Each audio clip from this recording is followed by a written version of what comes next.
गाण्डीवं स्रंसते हस्तात् त्वच्चैव परिदह्यते।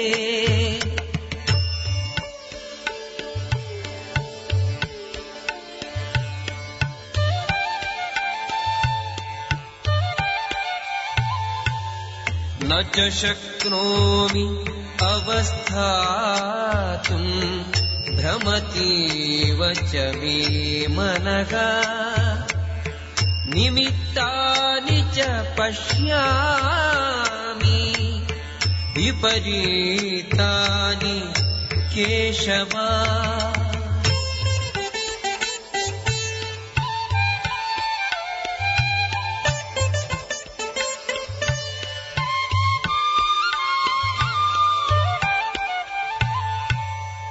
न च श्रेयोऽनुपश्यामि हत्वा स्वजनम् आहवे। न काङ्क्षे विजयं कृष्ण न च राज्यं सुखानि च।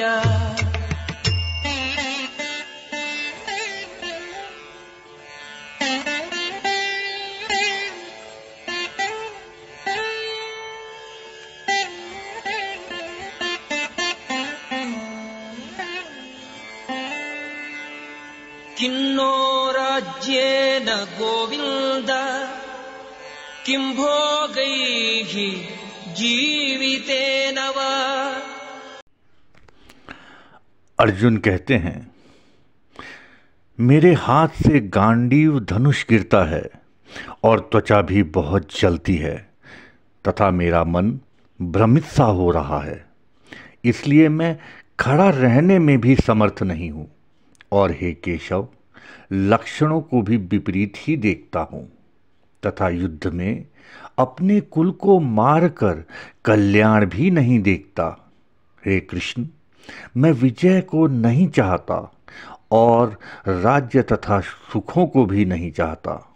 हे गोविंद, हमें राज्य से क्या प्रयोजन है अथवा भोगों से और जीवन से भी क्या प्रयोजन है। ओशो इसको विस्तार देते हैं। अर्जुन के अंग स्थिर हो गए हैं, मन साथ छोड़ दिया है, धनुष छूट गया है। वह इतना कमजोर मालूम पड़ रहा है कि कहता है, रथ पर मैं बैठ भी सकूंगा या नहीं बैठ सकूंगा, इतनी भी सामर्थ्य नहीं है। यहाँ 2-3 बातें समझनी जरूरी हैं। एक तो यह कि शरीर केवल हमारे चित्त का प्रतिफलन है। गहरे में मन में जो घटित होता है वह शरीर के रोए रोए तक फलित हो जाता है। यह अर्जुन बलशाली इतना अचानक बलहीन हो गया और रथ पर बैठना उसे कठिन मालूम पड़ रहा है। क्षण भर पहले ऐसा नहीं था। इस क्षण भर में वह बीमार नहीं हो गया। इस क्षण भर में उसके शरीर में कोई अशक्ति नहीं आ गई। इस क्षण भर में वह वृद्ध नहीं हो गया। इस क्षण भर में क्या हुआ है? इस क्षण में एक ही घटना घटी है। उसका मन क्षीण हो गया, उसका मन दुर्बल हो गया, उसका मन स्वविरोधी खंडों में विभाजित हो गया। जहाँ मन विभाजित होता है विरोधी खंडों में, तत्काल शरीर रुग्ण और दीन हो जाता है। जहाँ मन संयुक्त होता है एक संगीतपूर्ण स्वर में, वहाँ शरीर तत्काल स्वस्थ और अविभाजित हो जाता है। उसके धनुष का गिर जाना, उसके हाथ पैर का कंपना, उसके रों का खड़ा हो जाना सूचक है, इस बात का सूचक है कि शरीर हमारे मन की छाया से ज्यादा नहीं है। नहीं, पहले ऐसा ख्याल नहीं था। वैज्ञानिक कहते रहे हैं कि मन हमारे शरीर की छाया से ज्यादा नहीं है। जो इस भ्रांत चिंतन को मानकर सोचते रहे वे लोग भी यही कहते रहे हैं। बृहस्पति भी यही कहेंगे, एपिकुरस भी यही कहेगा, कार्ल मार्क्स और एंजल्स भी यही कहेंगे कि वह जो चेतना है वह केवल बाई प्रोडक्ट है, वह जो भीतर मन है वह केवल हमारे शरीर की उप उत्पत्ति है, वह केवल शरीर की छाया है। अभी अमेरिका में दो मनोवैज्ञानिक थे, जेम्स और लेंगे। उन्होंने एक बहुत अद्भुत सिद्धांत प्रतिपादित किया था और वर्षों तक स्वीकार किया जाता रहा। जेम्स लेंगे थ्योरी उनके सिद्धांत का नाम था। बड़ी मजे की बात कही उन्होंने। उन दोनों ने यह सिद्ध करने की कोशिश की थी कि सदा से हम ऐसा समझते रहे हैं कि आदमी भयभीत होता है इसलिए भागता है। उन्होंने कहा नहीं, यह गलत है, क्योंकि अगर शरीर प्रमुख है और मन केवल उप उत्पत्ति है तो सच्चाई उल्टी होनी चाहिए। उन्होंने कहा मनुष्य चूंकि भागता है इसलिए भय अनुभव करता है। हम सोचते रहे हैं सदा से कि आदमी क्रोधित होता है इसलिए मुट्ठियां भिंच जाती हैं, क्रोधित होता है इसलिए दांत भिंच जाते हैं, क्रोधित होता है इसलिए आंखों में खून दौड़ जाता है, क्रोधित होता है इसलिए श्वास तेजी से चलने लगती है और हमले की तैयारी हो जाती है। जेम्स लेंगे ने कहा गलत है यह बात, क्योंकि शरीर प्रमुख है। जेम्स लेंगे ने कहा गलत है यह बात, क्योंकि शरीर प्रमुख है, इसलिए घटना पहले शरीर पर घटेगी। मन में केवल प्रतिफलन होगा। मन केवल एक मिरर है, एक दर्पण, इससे ज़्यादा नहीं। इसलिए उन्होंने कहा कि नहीं, बात उल्टी है। आदमी चूंकि मुट्ठियां भींच लेता है और आदमी चूंकि दांत कस लेता है और चूंकि शरीर में खून तेजी से दौड़ता है, श्वास तेजी से चलती है, इसलिए क्रोध पैदा होता है। फिर उन्होंने सिद्ध करने के लिए, और यहाँ तर्क का बहुत मज़ेदार मामला है, और तर्क कभी कभी कैसे गलत रास्तों पर ले जाता है वह देखने जैसा है। उन्होंने कहा तो मैं यह कहता हूँ कि एक आदमी बिना भागे हुए, बिना शरीर पर भागने का कोई प्रभाव हुए भयभीत होकर बता दे, या एक आदमी बिना आंखें लाल किए, मुट्ठियां बांधे, दांत भींचे, क्रोध करके बता दे। मुश्किल है बात, कैसे बताइएगा क्रोध करके। तब उन दोनों ने कहा कि तब ठीक है, जब इसके बिना क्रोध नहीं हो सकता तो क्रोध इनका ही जोड़ है। यानी क्रोध मुट्ठी भींचने, आंखें लाल करने, दांत भींचने, इन सब से अपने आप क्रोध का जन्म हो जाता है। तो क्रोध इनका ही जोड़ है, इससे ज़्यादा कुछ भी नहीं। लेकिन पता नहीं जेम्स लिंग को किसी ने क्यों नहीं कहा कि इसके उल्टा होता है। एक अभिनेता क्रोध करके बता सकता है, आंखें लाल करके बता सकता है, दांत भींच सकता है, मुट्ठियां भींच सकता है, फिर भी भीतर उसके कोई क्रोध नहीं होता। और एक अभिनेता प्रेम करके बता सकता है, और जितना अभिनेता बता सकता है शायद कोई भी नहीं बता सकता, भीतर उसके कोई प्रेम नहीं होता है। यह अर्जुन जेम्स लेंगे सिद्धांत के बिल्कुल विपरीत काम कर रहा है, बिल्कुल उल्टा काम कर रहा है। जेम्स लेंगे इसको बिल्कुल मानने को राजी नहीं होंगे, कहेंगे बिल्कुल उल्टी बातें कर रहा है। इसे कहना चाहिए कि चूंकि मेरा धनुष गिरा जाता है, क्योंकि मेरे रोए खड़े हुए जाते हैं, क्योंकि मेरा शरीर स्थिर हुआ जाता है, क्योंकि मेरे अंग निढाल हुए जाते हैं, इसलिए हे केशव मेरे मन में बड़ी चिंता पैदा हो रही है। लेकिन यह ऐसा नहीं कह रहा है, चिंता इसे पहले पैदा हो गई है, क्योंकि इसके शरीर के स्थिर होने, इसके रोए खड़े होने का और कोई भी कारण नहीं है।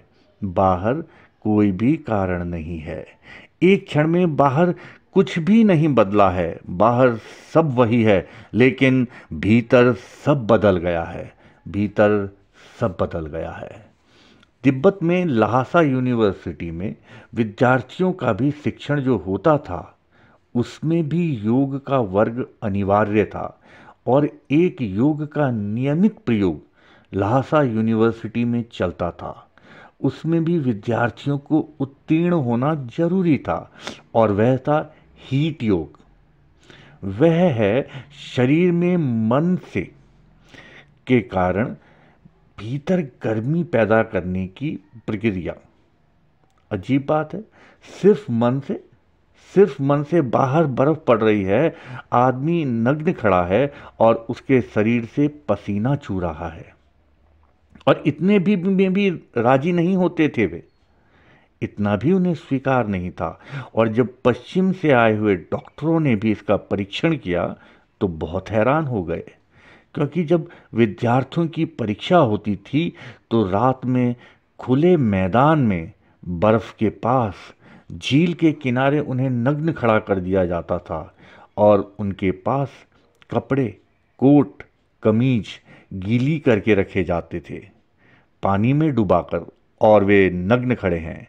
और उस लड़के को सर्वाधिक अंग मिलेंगे जो रात अपने शरीर से इतनी गर्मी पैदा कर सके कि अनेक कपड़ों को सुखा दे शरीर पर पहनकर। जितने ज़्यादा कपड़े रात भर में वह सुखा देगा उतने ज़्यादा अंग उसको मिलने वाले हैं। और जब पश्चिम से आए डॉक्टरों के एक दल ने यह देखा तो वे दंग रह गए। उन्होंने कहा, जेम्स लेंगे थ्योरी का क्या हुआ, क्योंकि बाहर तो बर्फ पड़ रही है और वे डॉक्टर तो लबादे पर लबादे पहनकर भी भीतर कांपे जा रहे हैं और ये नग्न खड़े लड़के क्या कर रहे हैं, क्योंकि इनके शरीर पर जो होना चाहिए वो हो रहा है, लेकिन मन इनकार कर रहा है।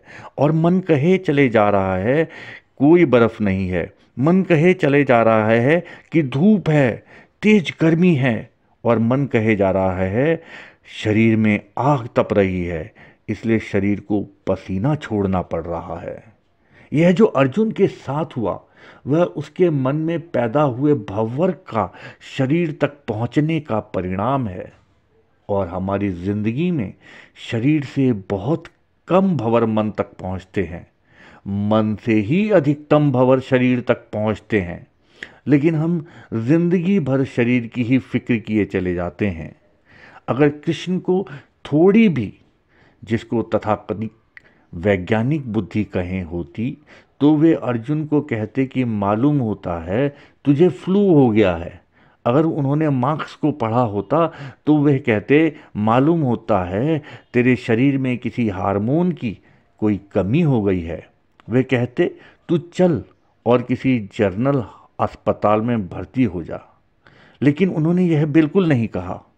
वे स्थिरगात होते अर्जुन को कुछ और समझाने लगे, वे उसके मन को कुछ और समझाने लगे, वे उसके मन को बदलने की कोशिश करने लगे।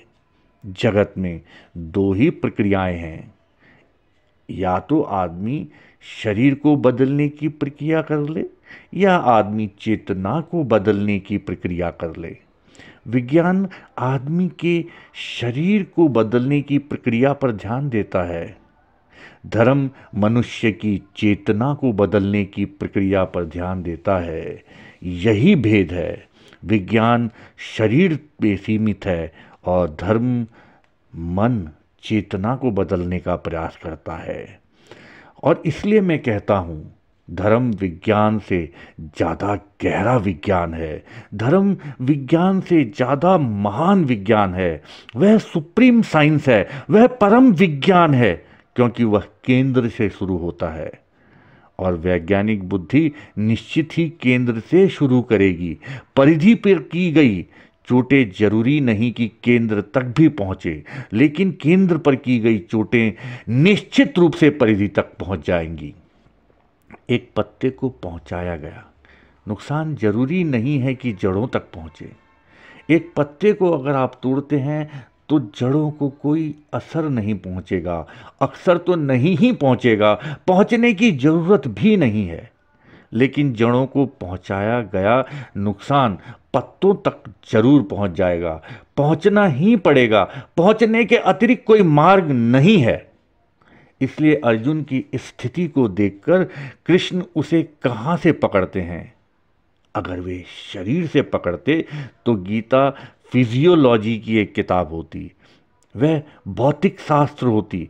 वे उसे चेतना से पकड़ते हैं और गीता एक मनसशास्त्र बन गई। गीता के मनसशास्त्र बनने का प्रारंभ अर्जुन के शरीर की घटना पर कृष्ण बिल्कुल ही ध्यान नहीं देते।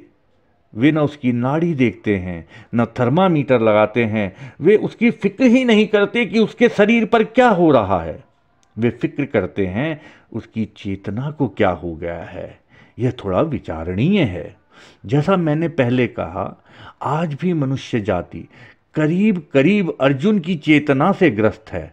उसके शरीर पर भी वे परिणाम हो रहे हैं, लेकिन हम जो इलाज कर रहे हैं वो शरीर से शुरू करने वाले हैं।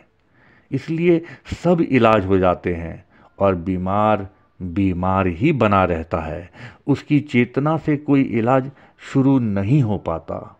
यह अर्जुन कहता है, मेरा मन साथ छोड़े जा रहा है। मैं बिल्कुल निर्वीर्य हो गया, बलहीन हो गया। बल क्या है? एक तो बल है जो शरीर की मांसपेशियों मसल्स में होता है, उसमें तो कोई भी फर्क नहीं पड़ गया है। लेकिन इस क्षण अर्जुन को एक छोटा सा बच्चा भी धक्का दे दे तो वह गिर जाएगा। इस क्षण अर्जुन की मसल्स कुछ भी काम नहीं करेंगी। एक छोटा सा बच्चा उसे हरा सकता है। यह मस्कुलर ताकत कुछ अर्थ की मालूम नहीं होती है।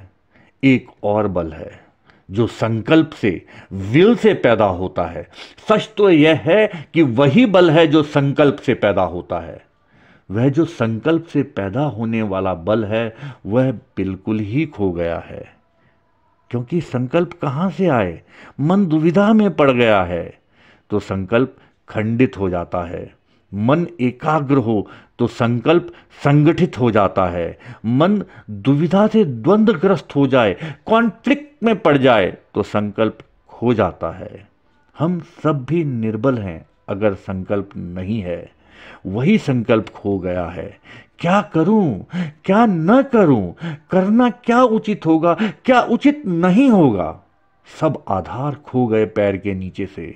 अर्जुन अधर में लटका रह गया है। वह त्रिशंकु हो गया है।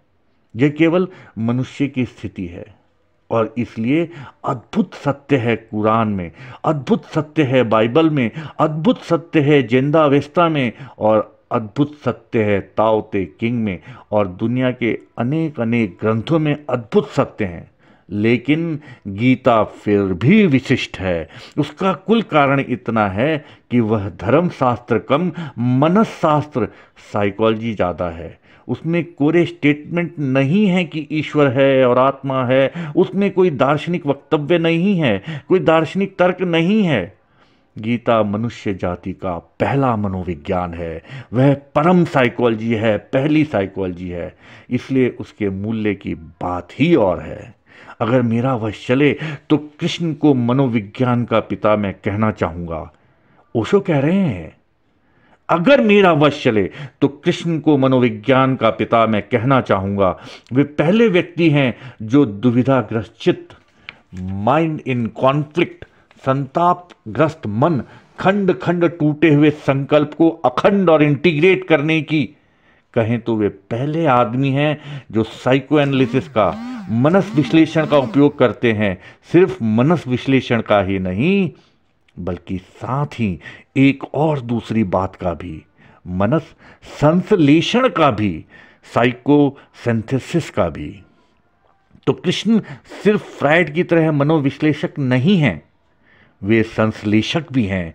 वे मन की खोज ही नहीं करते कि क्या क्या खंड है उसमें, वे इसकी भी खोज करते हैं कि वह कैसे अखंड इंडिविजुएशन को उपलब्ध हो, अर्जुन कैसे अखंड हो जाए। और यह अर्जुन की चित्त दशा हम सबकी चित्त दशा है। इसीलिए आज गीता इतनी महत्वपूर्ण है, हर काल में रही है और अनंत काल तक रहेगी। लेकिन शायद संकट के इतने तीव्र क्षण में हम कभी नहीं आते जैसे अर्जुन आया। हमारा संकट भी कुनकुना, ल्यूकवार्म, इसलिए हम उसको सहते चले जाते हैं। इतना ड्रामेटिक, इतना त्वरा से भरा, इतना नाटकीय संकट हो तो शायद हम भी अखंड होने के लिए आतुर हो जाएं। मैंने सुना है कि एक मनोवैज्ञानिक ने एक उबलते हुए पानी की बाल्टी में एक मेंढक को डाल दिया। वह मेंढक तत्काल छलांग लगाकर बाहर हो गया। वह मेंढक अर्जुन की हालत में पड़ गया था। उबलता हुआ पानी, मेंढक कैसे एडजस्ट करे? छलांग लगाकर बाहर हो गया। फिर उसी मनोवैज्ञानिक ने उसी मेंढक को एक दूसरी बाल्टी में डाला और उसके पानी को धीरे धीरे गर्म किया। 24 घंटे में उबलने तक लाया। वह करता रहा धीरे धीरे गर्म। वह जो मेंढक था, हम जैसा मेंढक राजी होता गया। थोड़ा पानी गर्म हुआ, मेंढक भी थोड़ा गर्म हुआ। उस मेंढक ने कहा, अभी ऐसी कोई छलांग लगाने की खास बात नहीं है, चलेगा। वह एडजस्टमेंट करता चला गया, जैसा हम सब करते चले जाते हैं। 24 घंटे में वह एडजस्टेड हो गया। जब पानी उबला तब एडजस्टेड रहा, क्योंकि अभी उसे कोई फर्क नहीं मालूम पड़ रहा। रत्ती रत्ती भरभरा, एक रत्ती से दूसरी रत्ती में कोई छलांग लगाने जैसी बात नहीं थी। उसने कहा कि इतने से राजी हो जाए तो इतने से और सही। वह मर गया। पानी उबलता रहा, वह उसी में उबल गया। छलांग नहीं लगाई। मेंढक छलांग लगा सकता था। अब मेंढक को छलांग लगाने से ज़्यादा स्वाभाविक और कुछ भी नहीं है, मगर वह भी ना हो सका। अर्जुन उबलते हुए पानी में एकदम पड़ गया है। इसलिए सिचुएशन ड्रामेटिक है, सिचुएशन एक्सट्रीम है, परिस्थिति कठिन है, विकट है। वह ठीक स्थिति पूरी उबलती हुई है। इसलिए अर्जुन एकदम धनुष बाण छोड़ दिया। हम अपनी तराजू भी नहीं छोड़ सकते इस तरह। हम अपना गज भी नहीं छोड़ सकते इस तरह। हम अपनी कलम भी नहीं छोड़ सकते इस तरह। और रथ पर ही बैठने में इतना कमजोर हो गया। क्या हुआ? संकट से इतनी तीव्रता से राजी होना, एडजस्ट होना मुश्किल हो गया। अचानक ही विपदा आन पड़ी। मैं आपसे कहना चाहूंगा, राजी मत होते चले जाना। नहीं, सबको ऐसे मौके नहीं आते कि महाभारत हो हर एक के जीवन में। और बड़ी कृपा है भगवान की, ऐसा हर एक आदमी को महाभारत का मौका लाना पड़ा तो बहुत कठिनाई होगी। लेकिन जिंदगी महाभारत है, पर लंबे फैलाव पर है। त्वरा नहीं है उतनी, तीव्रता नहीं है उतनी, सघनता नहीं है उतनी। धीमे धीमे सब होता रहता है। मौत आ जाती है, हम एडजस्ट होते चले जाते हैं, हम समायोजित होते जाते हैं, और तब जिंदगी में कोई क्रांति नहीं हो पाती। अर्जुन की जिंदगी में क्रांति निश्चित है, इधर या उधर उसे क्रांति से गुजरना ही पड़ेगा। पानी उबलता हुआ है, ऐसी जगह है जहां उसे कुछ न कुछ करना ही होगा, या तो वह भाग जाए, जैसा कि बहुत लोग भाग जाते हैं। सरल यही होता है, शॉर्टकट वही है, निकटतम यही मालूम पड़ता है कि भाग जाए। लेकिन अधिक लोग जीवन के संकट में भागने वाला संन्यास निकाल लेते हैं। अधिक लोग जीवन के संकट में से एस्केपिस्ट रिनिशिएशन निकाल लेते हैं, एकदम जंगल भाग जाते हैं। वे कहते हैं, नहीं, अहमदाबाद नहीं, हरिद्वार जा रहे हैं। अर्जुन भी वैसी स्थिति में था। हालांकि गीता वे अपने साथ ले जाते हैं। तब बड़ी हैरानी होती है, हरिद्वार में गीता पढ़ते हैं। अर्जुन भी पढ़ सकता था, हरिद्वार वह भी जाना चाहता था, लेकिन वह उसको एक गलत आदमी मिल गया। गलत सही आदमी मिल गया। ओशो ने कहा गलत आदमी मिल गया है, मेरे से नहीं बोला जा पा रहा है। उन्हें कृष्ण मिल गए, एक सही आदमी मिल गया। उसने कहा कि रुक, भाग मत, क्योंकि भगोड़े परमात्मा तक पहुंच सकते हैं क्या? भगोड़े परमात्मा तक नहीं पहुंच सकते। जो जीवन के सत्य से भागते हैं वे परमात्मा तक नहीं पहुंच सकते। जो जीवन का ही साक्षात्कार करने में असमर्थ हैं वो परमात्मा का साक्षात्कार नहीं कर सकते हैं।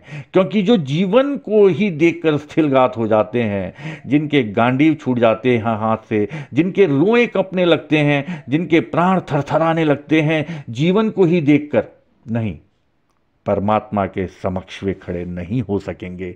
जीवन तैयारी है, कदम कदम तैयारी है उस विराट सत्य के साक्षात्कार की, एनकाउंटर की।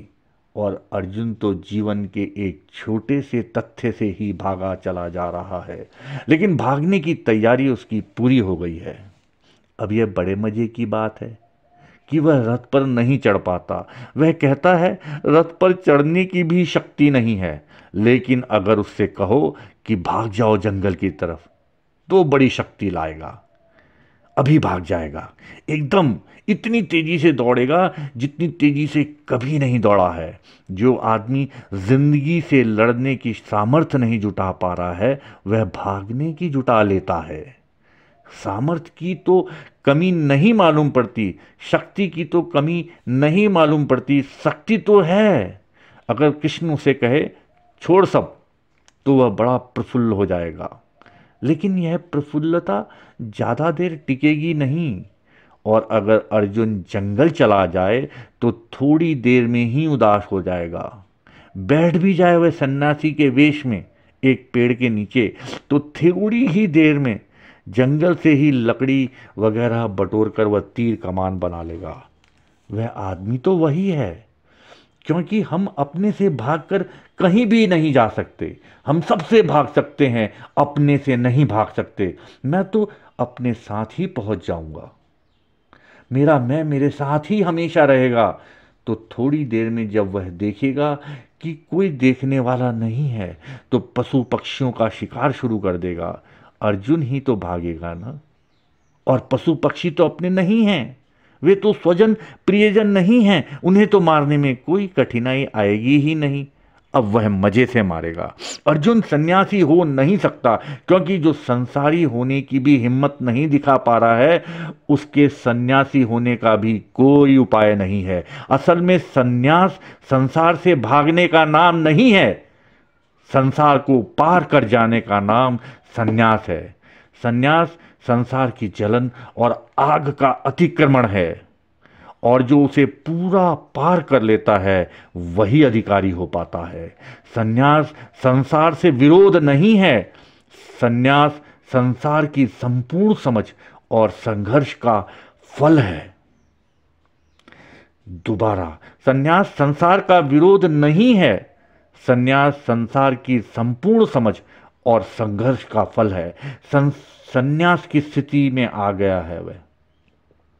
पलायनवादी हो तब तो अभी रास्ता है उसके सामने, अगर संघर्ष में जाए तो कठिनाई है।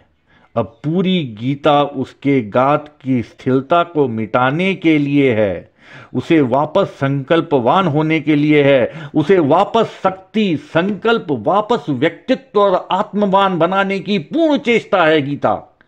और इसीलिए मैं जो सारी चर्चा करूंगा वह इसी सृष्टि से चर्चा करूंगा, इसी दृष्टि से चर्चा करूंगा कि वह आपके मानस के भी काम की है। अगर आपके भीतर अर्जुन न हो तो आप मत आए। अगर आपके काम की बात नहीं है वह बेमानी है। अगर आपके भीतर दुविधा न हो, आपके भीतर संघर्ष न हो, आपके भीतर बेचैनी न हो, तो आप मत सुने, उससे कोई संबंध नहीं। आपके भीतर दुविधा हो, बेचैनी हो, तनाव हो, आपके भीतर निर्णय में कठिनाई हो, आपके भीतर खंड खंड व्यक्ति हो और आप भीतर से टूट गए हो, डिसइंटीग्रेटेड हो, तो ही आने वाली बात आपके अर्थ की हो सकती है। फिर अगले